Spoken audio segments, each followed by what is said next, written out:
بسم اللہ الرحمن الرحیم۔ السلام علیکم ورحمۃ اللہ وبرکاتہ۔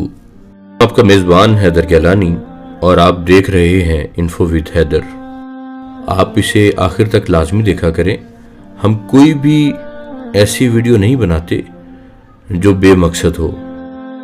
جب سٹیج سے فقیر محمد کا نام پکارا گیا تو پوری محفل حیران تھی۔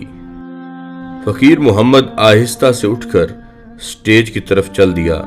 فقیر محمد پھٹے پرانے کپڑے، چہرہ میل سے اٹا ہوا، غربت اس کے چہرے پر گویا چسپاں تھی۔ ایک مل میں کام کرتا تھا، تنخواہ کی چرس پی جاتا یا تھوڑا بہت گھر دے دیتا۔ تنخواہ میں گزارا کہاں ہوتا بھلا، تو کبھی کسی سے ادھار مانگتا تھا۔ اب تو لوگ ادھار بھی نہیں دیتے تھے۔ گھر میں میاں بیوی اور 2 بچے تھے۔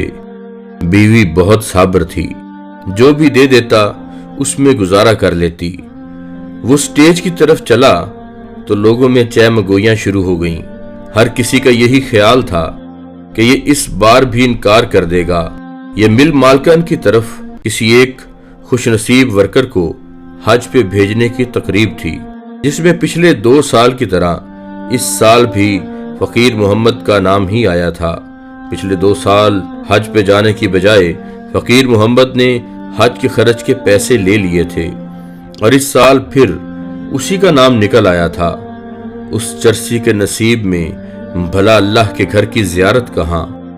یہ فقیر محمد کا ایک کولیگ تھا جو اپنے دوسرے کولیگ سے کہہ رہا تھا، اور اس کولیگ کی سنیے، یہ 6 ماہ پہلے عمرہ کر کے آیا تھا اور اب اپنے نام کے ساتھ حاجی بھی لکھتا تھا۔ پھر ایک دوسرا کولیگ بولا، حاجی صاحب وہاں جا کر تو آنے کو دل ہی نہیں کرتا کسی کا، اور یہ بد قسمت جانے کی بجائے پیسے لے لیتا ہے۔ یہ کولیگ بھی عمرہ کر چکا تھا اور شاید جتانا چاہ رہا تھا کہ میں بھی حاجی ہی ہوں۔ فقیر محمد سٹیج پہ پہنچ چکا تھا۔ مل مالک شیخ صاحب نے اسے مبارکباد دی اور کہا، بھائی فقیر محمد تیاری کر لو۔ فقیر محمد نے ایک نظر اپنے کولیگز پر ڈالی اور آہستہ سے بولا، میں حج پر نہیں جاؤں گا، مجھے پیسے دے دیں۔ وہاں موجود تمام لوگوں کو شاید اسی جواب کی توقع تھی۔ کسی کے چہرے پر بھی حیرانگی نہیں تھی۔ شیخ صاحب ذرا سا مسکرائے اور بولے، اس دفعہ تو ہر صورت تمہیں حج پہ جانا ہی ہوگا۔ جناب میں کیا کروں گا حج پہ جا کے؟ آپ مجھے پیسے دے دیں۔ نہیں فقیر محمد، اس بار تمہیں حج پہ جانا ہی ہوگا۔ شیخ صاحب بھی گویا اسے بھیجنے کا تہیہ کر چکے تھے، مگر فقیر محمد کا ایک ہی جواب تھا، جناب میں کیا کروں گا جا کر؟ میں گناہ گار آدمی ہوں، چرسی ہوں، میرا کیا کام وہاں؟ ویسے بھی صاحب جی، مجھے پیسوں کی ضرورت ہے۔ ٹھیک ہے، اگر تم حج پر جاؤ تو پورے سال کی تنخواہ بونس کے طور پر دوں گا۔ شیخ صاحب نے جب یہ آفر کی تو فقیر محمد کی آنکھوں میں چمک سی آ گئی۔ کہنے لگا، ٹھیک ہے شیخ صاحب، میں راضی ہوں۔ شیخ صاحب بولے، دیکھو 3 سال سے مسلسل تمہارا ہی نام نکل رہا ہے اور جا نہیں رہے۔ اللہ پاک تمہیں ہر صورت بلانا چاہ رہا ہے۔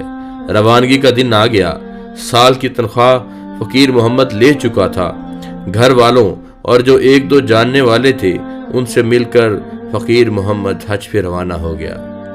حج کیا، روزہ رسول پہ حاضری دی۔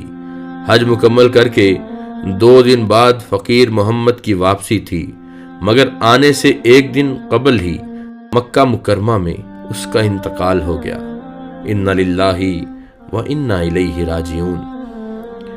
اس کے گھر اطلاع دی گئی اور اس کی بیوی سے اجازت لے کر اس کو دنیا کے دوسرے بہترین قبرستان جنت المعلی مکہ میں دفن کر دیا گیا۔ جس نے سنا حیران ہوا کہ ایک چرسی کے ایسے نصیب، مگر کیسے؟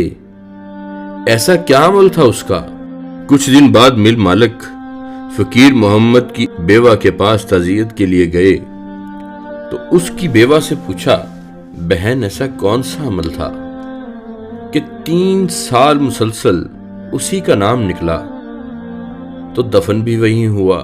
اس کی بیوی نے کہا، صاحب جی میں